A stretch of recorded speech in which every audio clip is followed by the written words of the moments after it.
வெளியானது SK21 பட title மற்றும் டீசர். சிவகார்த்திகேயன் நடிக்கும் 21வது திரைப்படத்தின் டைட்டில், டீசரை நடிகர் கமல்ஹாசன் வெளியிட்டுள்ளார்.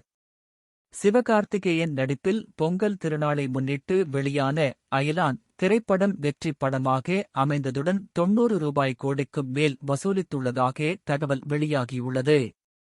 மேலும் அயலான் திரைப்படம் OTTயில் வெளியான பின்னர் ரசிகர்களிடம் கூடுதல் வரவேற்பை பெற்றுள்ளது. இதையடுத்து சிவகார்த்திகேயன் கதாநாயகனாக நடிக்கும் அவரது 21வது திரைப்படத்தை கமல்ஹாசனின் ராஜ்கமல் பிலிம்ஸ் இன்டர்நேஷனல் நிறுவனம் தயாரிக்கிறது. ராஜ்குமார் பெரியசாமி இயக்கும் SK21 திரைப்படத்தில் சாய் பல்லவி கதாநாயகியாக நடித்து வருகிறார். இப்படத்திற்கு GV பிரகாஷ் இசையமைக்கிறார். இத்திரைப்படத்திற்காக உடற்பயிற்சி மேற்கொண்டு தீவிரமாக சிவகார்த்திகேயன் தயாராகி வந்த நிலையில் 6 பேக் வைத்திருப்பது போன்ற புகைப்படங்கள் வெளியாகி இணையத்தில் வைரலானது.